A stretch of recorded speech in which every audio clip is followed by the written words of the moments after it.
Welcome, everyone, and thank you for joining us.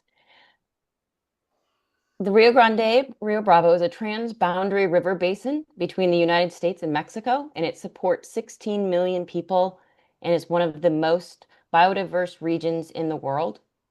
However, it is also one of the 10 most endangered and water-stressed rivers globally. WWF has worked in the basin for over 20 years, partnering with organizations across all sectors. Together, they have aimed to restore natural river flows, improve agricultural water use, and restore vital ecosystems. These efforts help build resilience, ensure water security, and promote collective action to increase public and private investment in the region. Next slide, please. So the agenda in this session today, we'll learn about the Rio Grande Bravo Basin and WWF's Rio Grande Bravo program, WWF's recent work to advance water accounting, environmental flows assessments, and planning for a sustainable future, and the opportunities for collective action and corporate engagement. Next slide, please. So today you'll hear from my WWF US colleagues, Enrique Prunes, who is the manager of the Rio Grande program, Angela Bowman, director of freshwater metrics and US Waterscapes, and Brian Richter, senior fellow for freshwater. And my name is Morgan Schneider. I'm a senior program officer for water stewardship at WWF US. Enrique, over to you, please.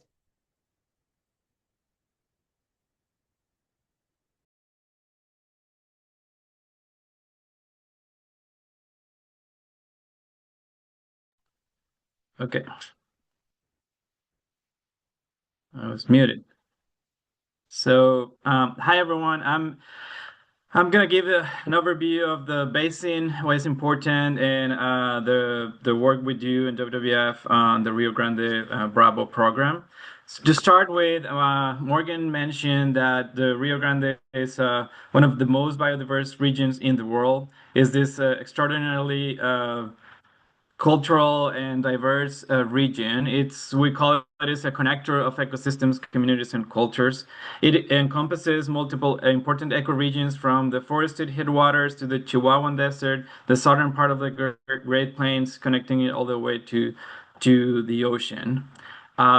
Just as an example of the importance of this river for environmental conservation, it is a flyway for over 500 migratory bird species. On the right, there is a map of an example of one bird, the sandhill cranes, that migrate from north to south and all the way back. But at some point, the birds funnel into the middle Rio Grande in New Mexico. And similar thing happened to other migratory birds further downstream, close to the Gulf. But just as an example of this, it is also home to many unique and endangered fish species and other aquatic mammals.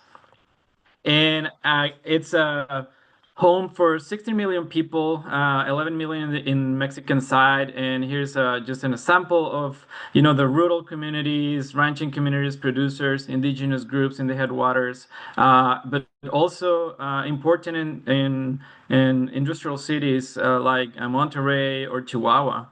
And then on the US side, it is home to 22 native nations. It's also home to many important border cities, and then home to many ranching and agricultural communities. Uh, as Morgan said, the Rio Grande, Rio Bravo is one of the 10 most water stressed and endangered rivers in the world.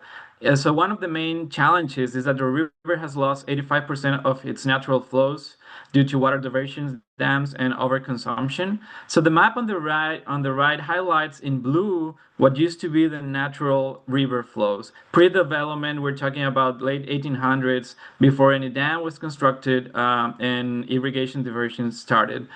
But then, with development of irrigated areas, the international water treaties, interstate river compacts, and how water is managed now, we have the red line, which is depicts the depleted and current regulated flows, as we call it, in red.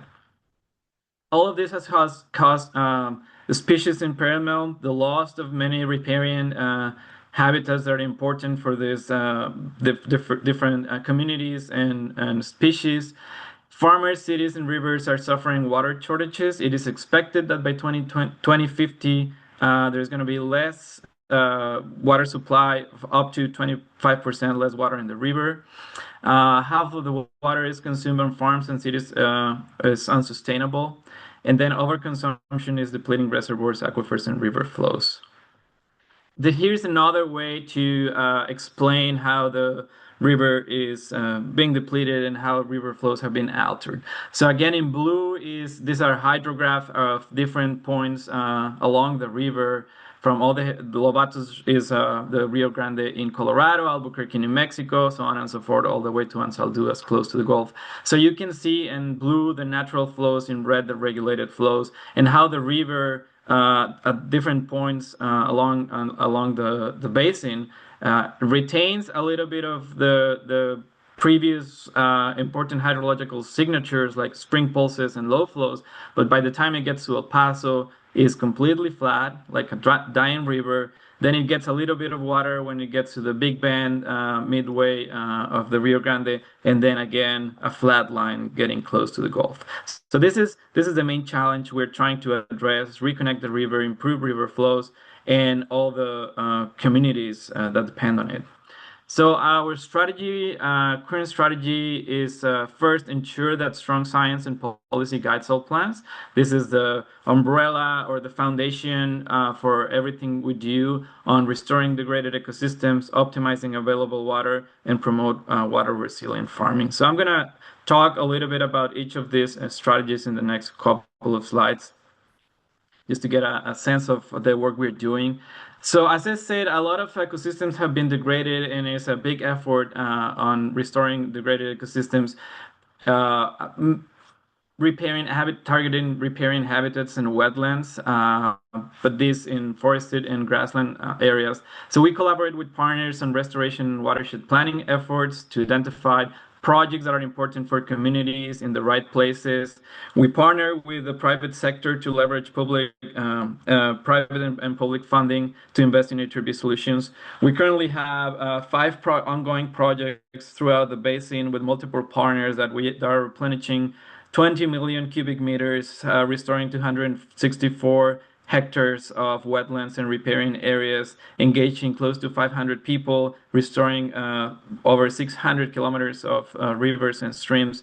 Again, we partner with local organizations, and we are estimating the multi-benefits from restoration projects, as I mentioned, not only the volumetric water benefits, but what are the benefits for species. We're benefiting close to 25 species so far.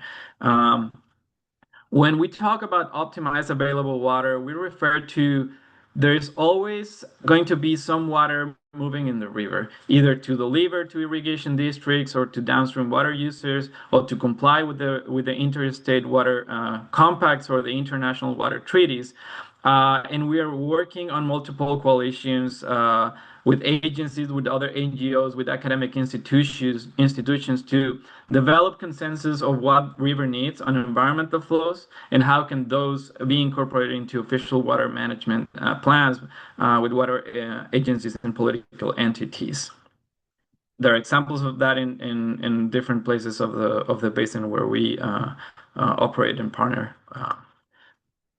But then lastly, on 80% of the direct water uses, and my colleague Brian is going to get into this in the next slides, but 80% of the direct water uses of the basin goes to irrigated agriculture. So, and again, farmers are suffering from water shortages, and this strategy is aiming to help farmers continue growing crops, sustain their livelihoods, but in a way that might reduce some water use and benefit river flows and other water users. So we are currently working on conducting farmer surveys to better understand what farmers are willing to do and what are the opportunities to test some of those strategies.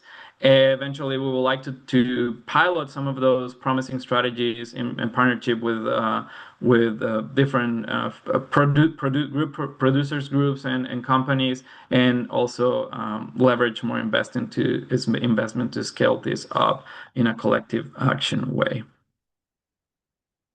So with that, I'm going to pass it to you, Brian, to. Thanks very much, Enrique. And let's go ahead and jump into the next slide. So, as Enrique has highlighted, we have some pretty severe water challenges that we have to address in this river basin. There's just not enough water to go around for all the different uses in the basin. And yet, somewhat remarkably, there really hasn't been a detailed accounting for where and how all of the water that's available in the system gets used. And so we decided to undertake that challenge. And it is a big challenge, of course. There are, multiple state agencies in both of the two countries.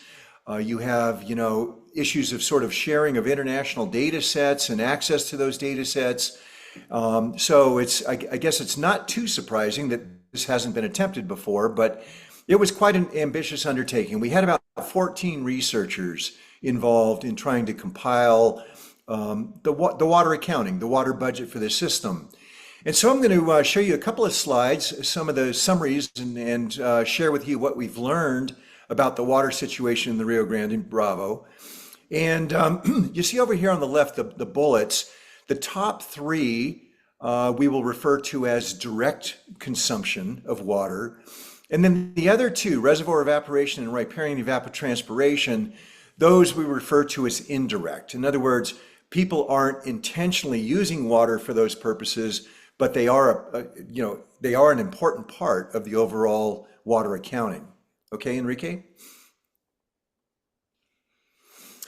And so this is how it breaks down. And so when you account for where all of the water gets consumed, that would be the pie chart on the left. And what you can see there is those two categories that I refer to as indirect use. The riparian evapotranspiration, which is the natural environment, by the way. This is the beautiful riparian forests that grow along the rivers and streams within the system. Very, very important to support of that biodiversity that Enrique mentioned a moment ago.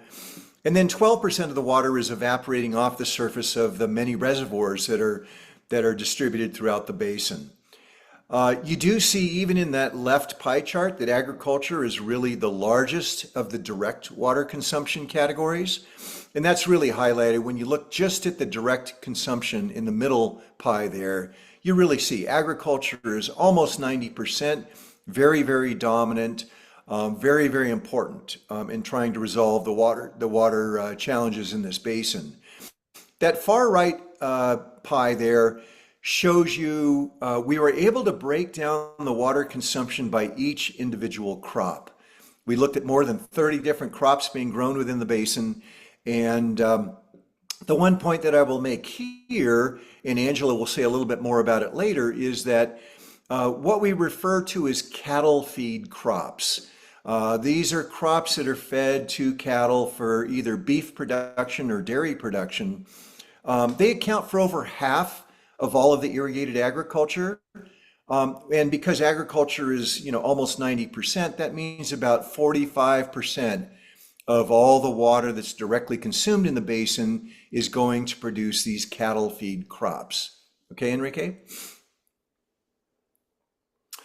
Now, that shows you how the water's being consumed.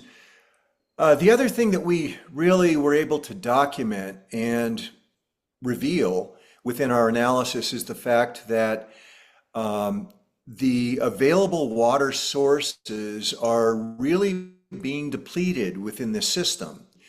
So overall, the what we might call the replenish or the renewable replenishment, melting snows and rainfall, direct rainfall into the system, they aren't able to provide for all the water consumption that's taking place presently. And in fact, about half of all of the water that's presently being consumed is dependent upon the depletion of reservoirs, groundwater aquifers, and even decreasing the amount of flow, the annual volume of water moving down through the river system itself. And that's very, I think, well illustrated, I guess, by this trend in the overall reservoir storage. This is taking all of the reservoirs within the basin and looking at the trend. This shows for the last 15 years. And you can see that we've been depleting the reservoirs fairly rapidly. And by the way, the reservoir levels now here in 2025 have gotten to a pretty frightening level. We've talked about day zero, in different places like Cape Town, South Africa in the past. We're getting to the point where a string of a couple few bad years within the Rio Grande Bravo system could actually deplete what remains in these reservoirs presently. So we're all quite concerned about that. Next, Enrique. And of course, in so many places around the world, it's the water that we don't see and the depletion of that underground groundwater that tends to be really, really difficult to control almost everywhere in the world, of course. And so we were very fortunate to have a couple members of our team, Jay Famiglietti and one of his graduate students, Karim Abdulmulson. They have been able to document using the GRACE satellite methodology to document how the groundwater is being depleted in different parts of the river basin. And you can see by the darkness, the greater the red, the more intense the red, the more the groundwater levels are being depleted or groundwater levels are declining in those areas. Okay, next. So obviously, if more than half of the water that you're dependent upon is coming from depletion of the available water sources, that's just not sustainable. You just cannot continue to do that for very much longer. Reservoirs go dry, groundwater levels drop to the point where it becomes very expensive to access that water, or wells go completely dry. And so this is just some simple accounting of the annual rates of depletion of these three water sources in the system.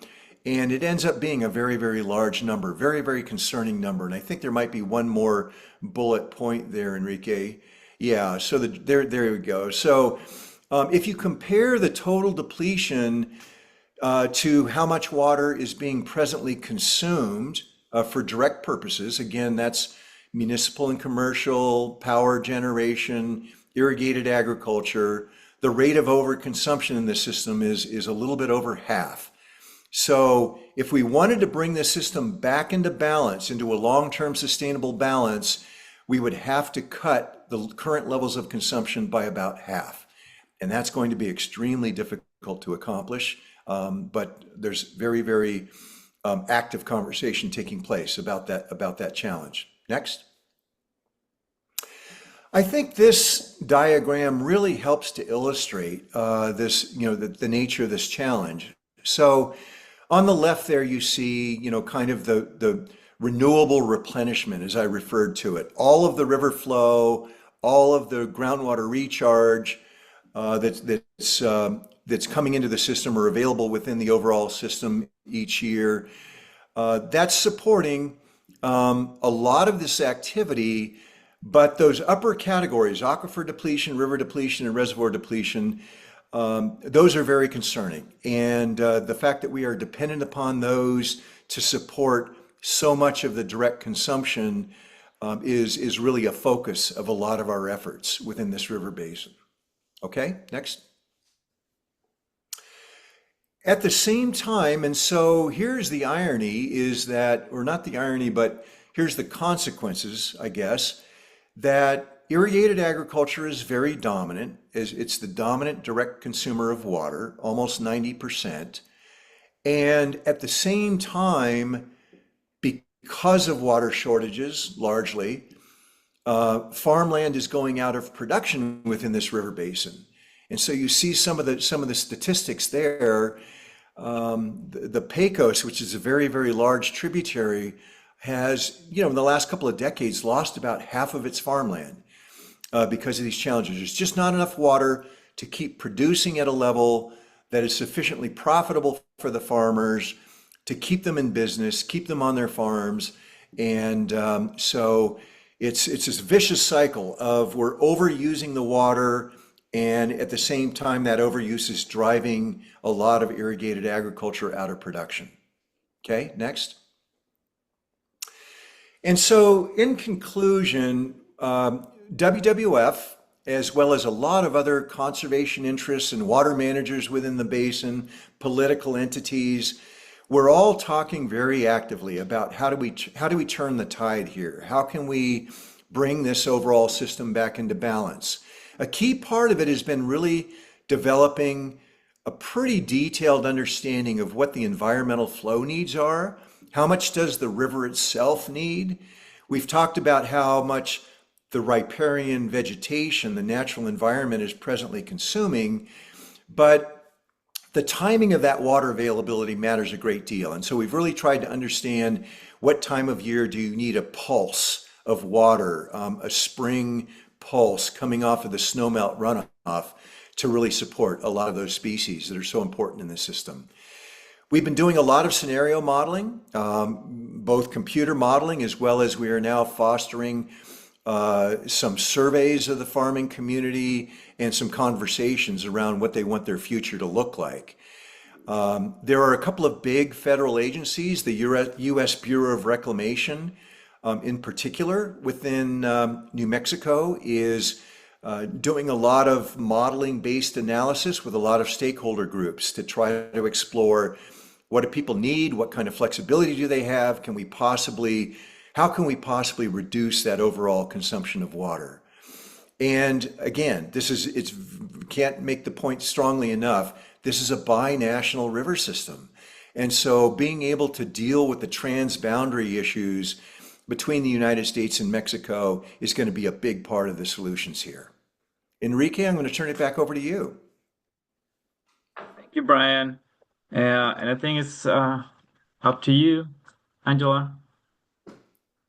Thank you, Enrique. Thank you, Brian. I'm going to switch gears a little bit now with some of the powerful and compelling information that Enrique provided around the communities and the history of this region and the water budget and accounting work that Brian showed that really shows the dire need for action within the basin. And I want to switch gears now and talk about how corporates and others, private investment can get involved in the basin to talk through what are opportunities to really make meaningful change within the Rio Grande, Rio Bravo system. Next slide, please, Enrique. So as Enrique mentioned, and Brian mentioned throughout their parts of the presentation, the Rio Grande is under stress, and in fact, it's one of the 10 most water-stressed basins in the world. And this causes significant challenges to companies as they're building out their strategies and their supply chains when they're sourcing commodity crops from different regions around the world. And this really leads to supply chain vulnerabilities. And as we saw, that 52% of overconsumption within the basin, of which irrigation and agriculture is a significant portion of that, really demands that there's changes to the ground that we can make together that can impact agriculture into the future. We don't want to continue seeing that loss of farmland and economic viability within these basins throughout into the future. Next slide, please. So right now, the Rio Grande being one of the top 100 priority basins for collective action, it's really a focus of how can we bring corporate action into the basin in both the U.S. side and the Mexico side. And for reference, one of the pie charts that was shown in terms of alfalfa, pecan, cotton, etc. Pecans in New Mexico are the leading producer of pecans in the United States, and a very, very important producing crop in the Chihuahuan side, or the Mexico side in the Chihuahua area of Mexico. It's really critical for farmers growing in these regions to maintain their livelihoods and maintain their sustainability. And it's also vital for companies when they're thinking about their supply chains. So as we're looking at different opportunities for investment into supply chains, we're really looking at how can we think about the system holistically. Reducing irrigation is one option. However, as we all know, every single drop of water that flows through the Rio Grande is basically accounted for. And it's time to think about the timing and the impact and the flow over different parts of the year where water is available for different crops and different uses. So thinking through nature-based solutions and how we can make change on the ground is the critical piece for collective action within this basin. There's opportunities to monitor riparian ET corridors and navigate invasive species, and how can we remove invasive species from potential critical supply chains to help reduce some of that riparian ET, of which is a major loss of water in the basin. So switching here to the benefits of corporate partners, accesses to cross-sector collaboration is really that key. So even as we're thinking about the agricultural sector and really focusing on that pillar of water resilient farming or promoting water resilience within the agricultural communities, we really need to look holistically at all companies that are sourcing from this region. That includes tech sector and other companies and other sectors that are engaging here.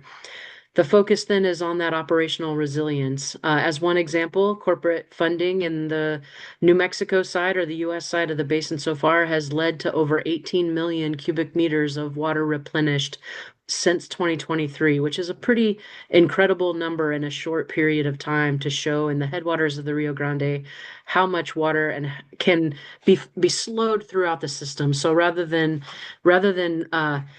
flying downstream, essentially going into reservoirs and being stored in reservoirs, of which 12% of that evaporation occurs from storage from reservoirs. That water is then slowed, moved into groundwater, and has a chance to really help that ecosystem and help the species that are surviving and thriving there.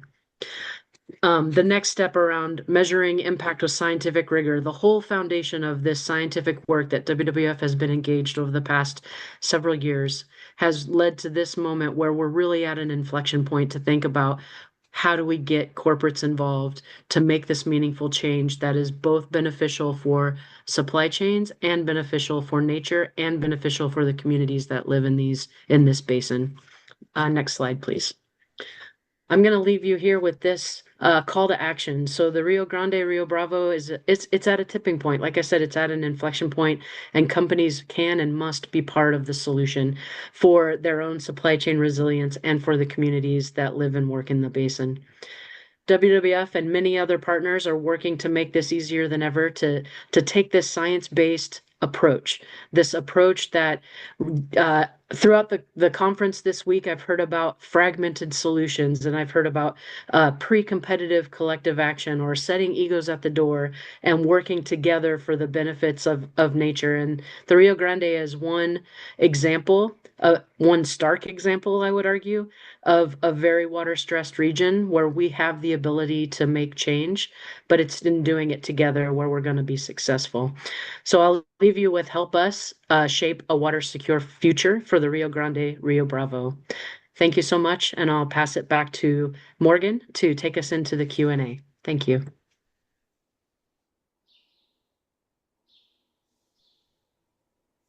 If anyone has any questions, please feel free to put them in the chat.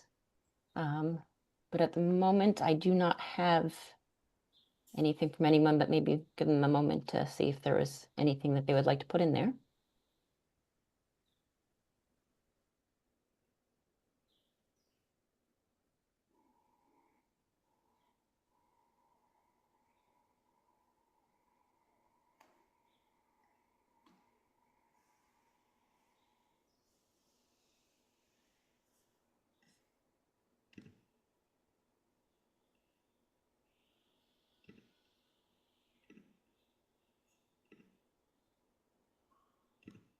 I still don't have anything coming through at the moment.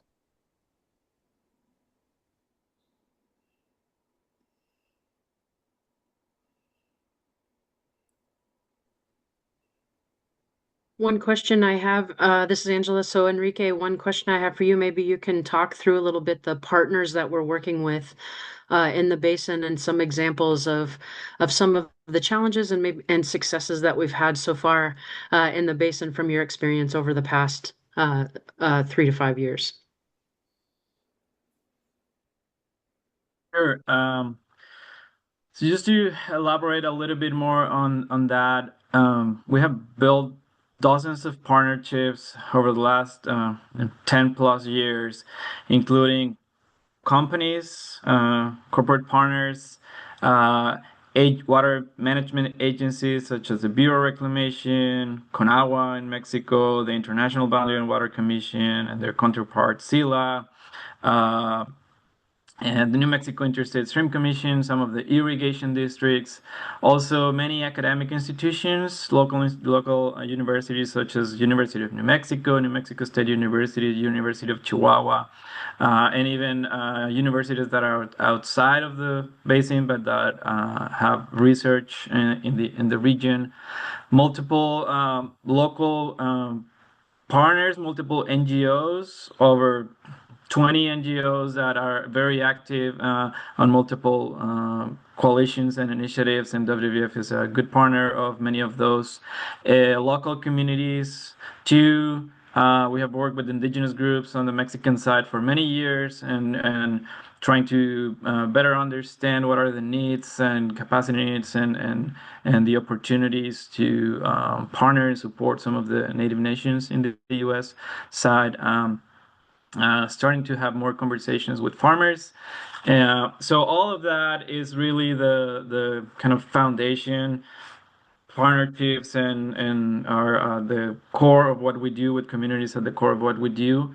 Some examples of that, Brian touched on the Rio Grande Basin Study, which is a multi-stakeholder, multi-year coalition to assess future scenarios, adaptation strategies, incorporate environmental considerations and other considerations into future water management. We, for the first time ever, a group of NGOs with WWF being part of that, with partners like Pronatura and Rio Grande Joint Venture, we managed to form the first ever binational Rio Grande environment work group with the International Boundary and Water Commission. After 15 years of working on that front, we made it happen last year with the signing of Minute 331 under the International Water Treaty between the U.S. and Mexico. And we have an aquifer recharge strategy in place in Chihuahua, Mexico, with the state government and the local water utilities. So those are some examples of the things we have. And again, partnerships are the most, the important foundation for all the work we do.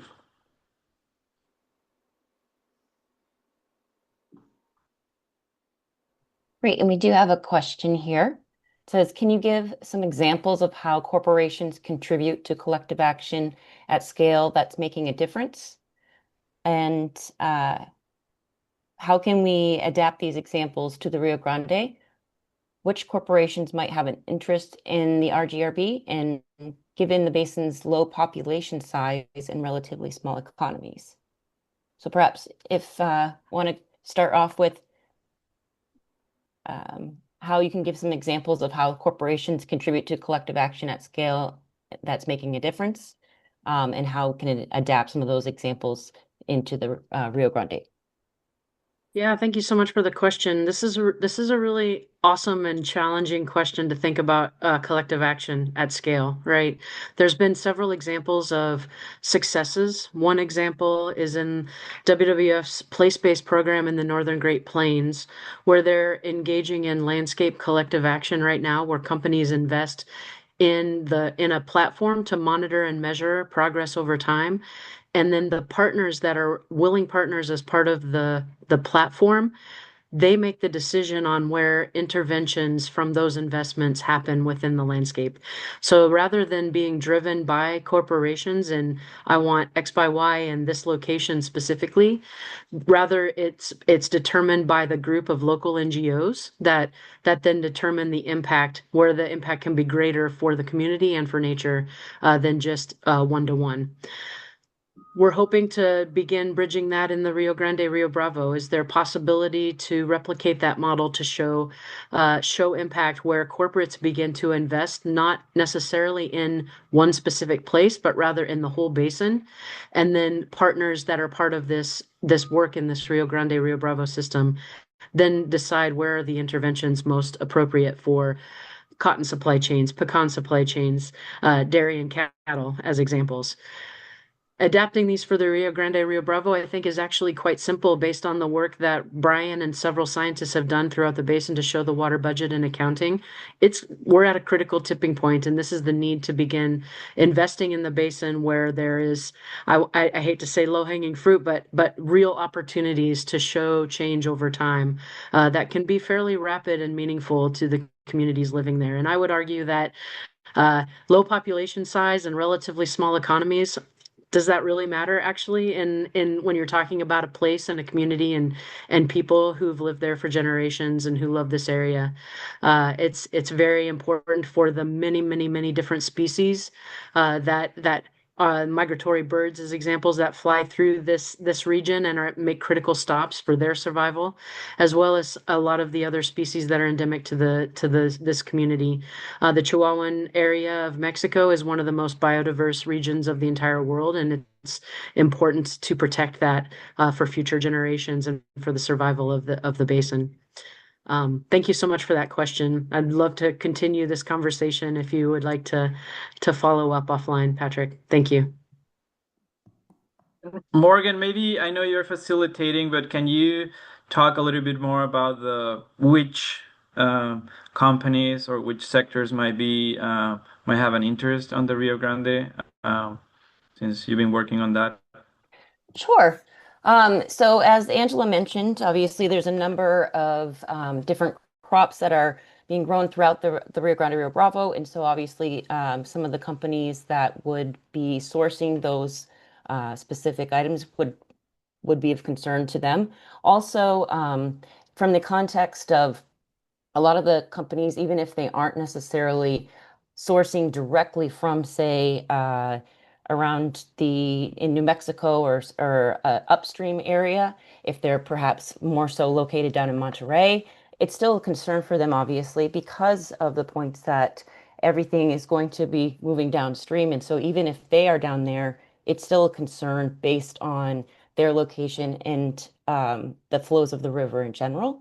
Also, there are cotton growing in that area, as well as cattle and a number of other crops and livestock. And so there's areas there that anybody that sources from there or for those specific items, again, would be of concern for them. And so there's a lot of points along the way that of concern, even if it is a smaller area for them.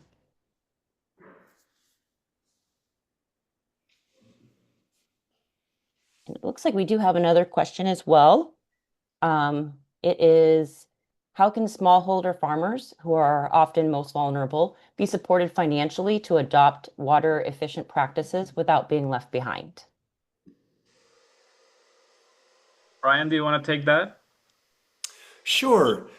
Yeah, Salma, great question. And the Rio Grande Bravo is kind of a fascinating river basin in this sense because you have the full spectrum from very small family operated farmlands to the more industrial scale, large acreage commercial farms within this basin. And in this river basin, as with many places across the United States, what we've seen over the last few decades is more and more of these smaller farms going out of business. A lot of those statistics that I showed, I think, were much of that was smaller farms that are going out, and their lands are oftentimes, if they're not completely being retired from farming, those farmlands, they're being consolidated into larger and larger blocks of farmland that are being held by commercial producers. And so we see this attrition of the smaller scale farmers. And we have historically, again, within the United States, had this history of state and federal support, some financial incentives, some subsidization to try to help with that situation. But it's always a struggle because being able to find the budgets, the financial resources to be able to support those those activities has been difficult, and it's becoming more difficult within the United States presently because a lot of the federal levels of support for those kinds of activities is being curtailed. But that being said, I think that one of the interesting things, and I'd be interested to hear more about your experiences in North Africa, but one of the things that I regret seeing within the United States is a disassociation between farmers and people who are living in the urban areas. And so because people living in cities don't really understand, well, where their food is coming from, but also the struggles that these farmers are going through, um, they aren't really paying much attention and maybe aren't participating in trying to help with that situation. There is some nascent emergence of smaller scale farmers, smallholder farmers who are beginning to sell directly into either farmers markets, within city areas, or to companies and enterprises that can use their products directly, such as restaurants and that sort of thing, or grocery stores even. So I think the smallholder farmers are getting more and more creative about how to get their product into the right markets and into the right audiences, but we've got a long way to go with that. And so I think any ideas about how to facilitate and foster more of that connection, more of those direct connections between the smaller farmers and the end consumers is something that I think we're all challenged, to try to accomplish.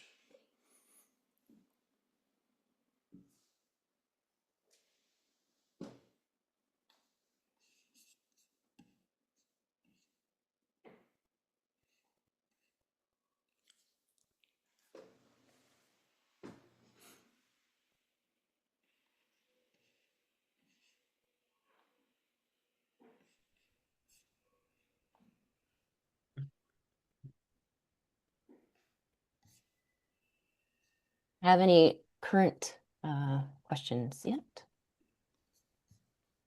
And while we wait for any other questions, I'm just gonna elaborate a little bit more and to your question, Patrick, about the what companies and what Morgan said. It does vary depending on the basin. So we see some, tech companies in New Mexico, a lot of manufacturing companies along the border, concentration of different sectors in Monterey, but some links to dairy related to alfalfa dairy companies, and then the pecan industry too. There's some links to that supply chain. So it does vary depending on where in the basin that question. And I think that's something that will be interesting to explore with the private sector on what's their interest depending on the risks depending on where in the basin we are.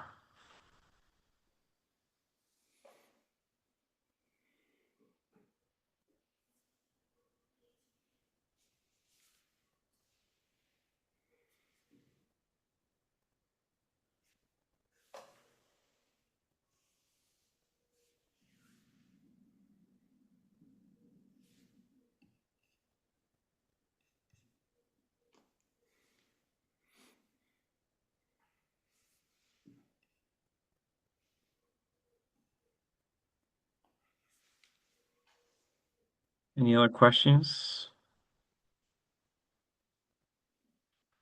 comments?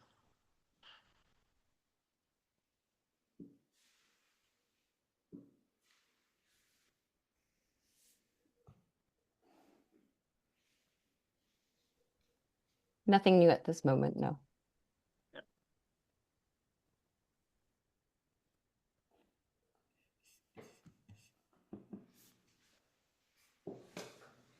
By the way, just what Brian presented, it's we're about to publish that. We hope it's going to be published soon.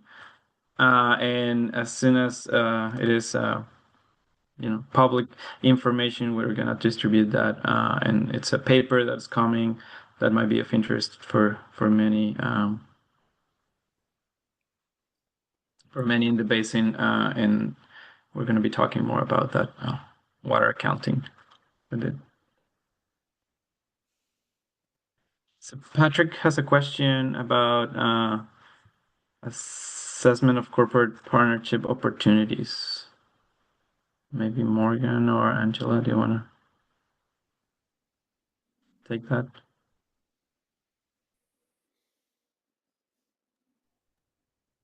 Yeah, Patrick, thank you for that. Yeah, absolutely. As we're building out our corporate collective action strategy, it's really critical to start getting some companies involved that are focused on this aspect. We've been working with companies for quite a while, in the basin, one project at a time, but we really see the benefit and the opportunity where collective action really can make a difference.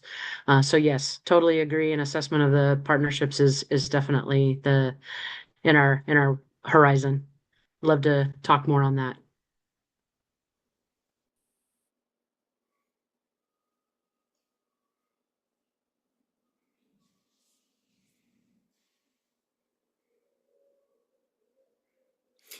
Enrique, I thought I'd add, I didn't mention this in my summary of the, of the water situation, but one of the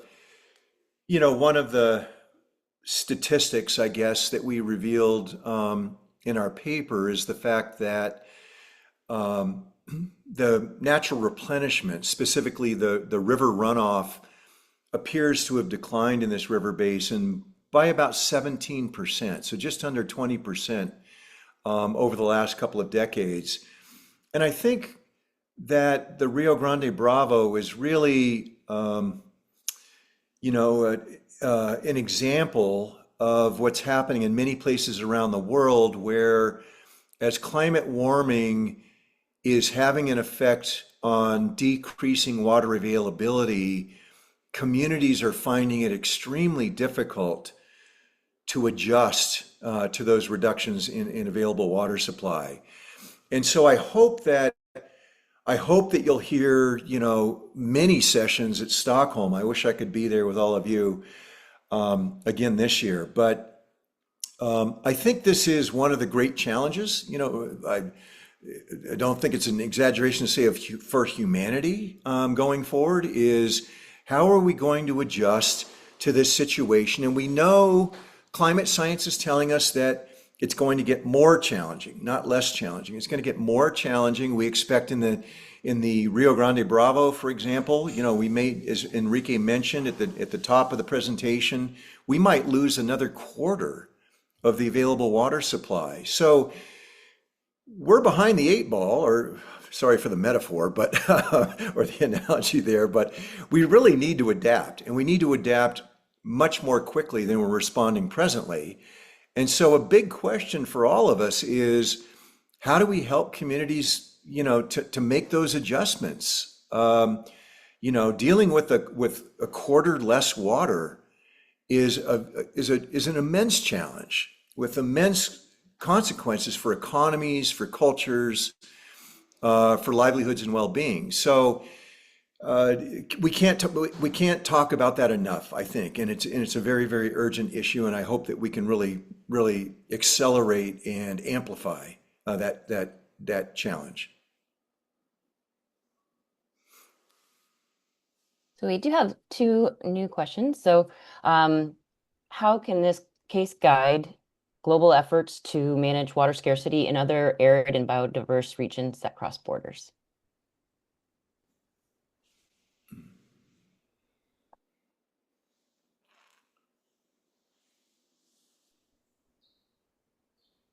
So I'm gonna suggest I can say a little bit about that, and maybe Brian, you can, since you have worked on many river systems too, maybe you can add to that. But I will say that the unique case of the Rio Grande Rio Bravo is that it has multiple interstate compacts. So there are water agreements between states that sort of it's a challenge for water management, but at the same time, those are tools that can help move water around the system because different states need to comply and deliver water. Same with the between the U.S. and Mexico, there is an international treaty. So I think learning from how those compacts and how those international treaties operate and how it can be used to improve river flows in the system. And how that applies or not, or those lessons learned apply or not to other basins, I think will be could be important for transboundary water management. I think the other way to see things is with the numbers that Brian showed is an extreme case of water overuse and water scarcity, and I think the perhaps lesson for other places, if they're not in that level of water scarcity, is some sort of protection or prevention to avoid getting to that point before things get too complicated.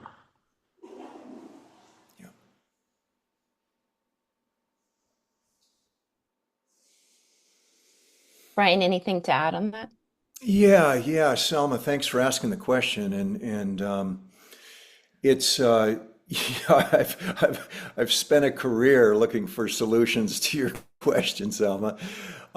It's you know, and those successful examples are unfortunately sometimes fairly difficult to find or difficult to translate to your own local situation. But and there's been some great things written. Anytime you see, a report come out or a paper that or a book that summarizes, good news case studies, they're worth paying attention to because there's a lot to be learned there.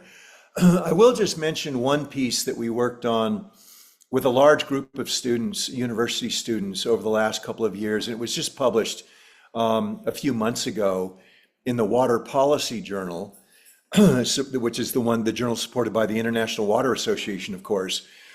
We did a survey of places all around the world that had been facing these water scarcity challenges, and we looked at some specific policy interventions and analyzed how well those worked out. And specifically, we looked at the effectiveness of putting what's called a cap, a limit, on the amount of water that's either being diverted or consumed by water users. And we were able to document almost 50 different case studies from around the world. So that's why I'm pointing you in the direction of this particular piece of work. The lead author on it was my friend Charles White, by the way, who was at Oxford at the time and now is working for Water Witness International and leading their research activities. But in those 50 plus or minus case studies, we looked at, there were a number of places that have been successful. They've been able to arrest the increase in water consumption and even reverse it. And one of the interesting things that we found, Selma, was that one of the ways that they're effective is that when you put a cap on how much water can be used or consumed, it sends a clear message to the water user community that we have a problem and we need to address it. And I think, and then that message catalyzes a response by the user community, by the political leadership, by the water managers that says, we have to get creative here, we have to get innovative here. And what you see is a cottage industry of water conservation begins to develop. You see that a lot of innovation take place, a lot of investment take place in water conservation measures because there's a mandate now, there's a legal mandate. You can't use as much water as you've been using. We got to get it down to this level. And that can be a pretty powerful force in driving the movement toward the necessary reduction in consumption, or what we might just simply refer to as water conservation, that needs to take place. So that is one recent paper I think that could be helpful, and please reach out if you have any difficulty accessing that, as perhaps one place to go to look for some inspiration, and some applicable examples.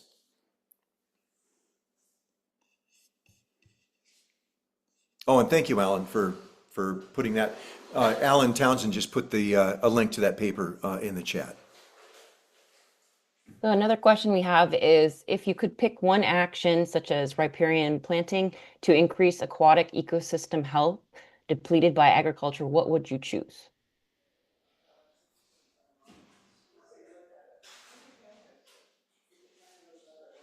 That's a tough one. I would say with how things are currently, and one statistic or one number that we didn't share during the presentation is that river drying has increased alarmingly in the last 10 years in regions that were not drying before or that had rarely dried in the driest years or the driest season, such as in places where like the middle Rio Grande or like the Big Bend or the lower part of the Rio Conchos, if you remember the map. And I will say that the first most critical action currently, while we address some of the work on the other long-term issues, will be to maintain the required low flows in the spring and summer season to maintain the minimum habitats and refuges and functions to many endangered species and other aquatic native species. I would say incorporation to some extent of maintaining those required low flows in the spring and summer season will be the most critical one at this point, in my opinion.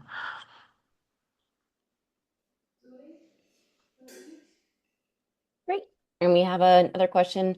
With agriculture accounting for 87% of total consumption, what initiatives have been the most effective in reducing water use on irrigation without affecting the producers?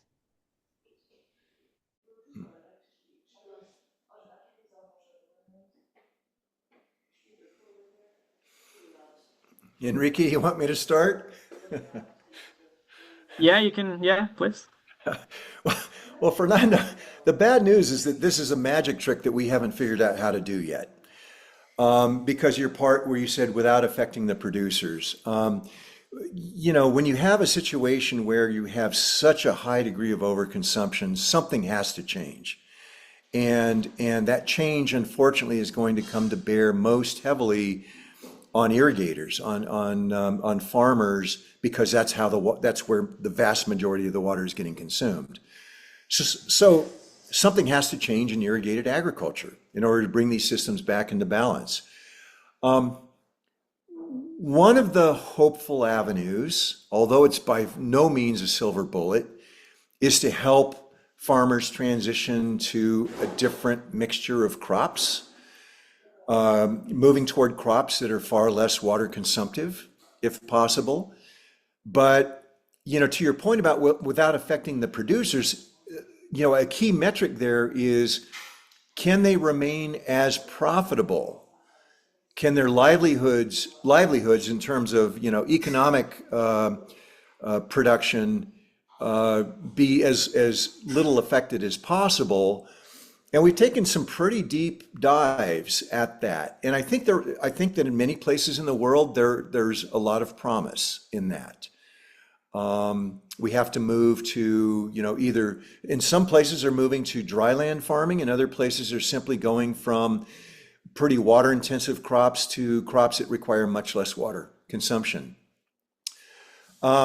There are other examples, and probably the Central Valley area of California, which is one of the most agriculturally productive areas in the entire world, Central California.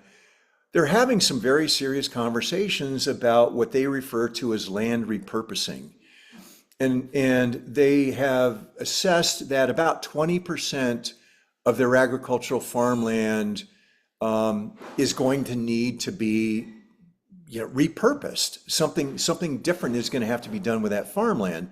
And then the question is, of course, what kind of a change, what kind of a transformation is going to be least disruptive, the least culturally, damaging, have the least impact on the local economies.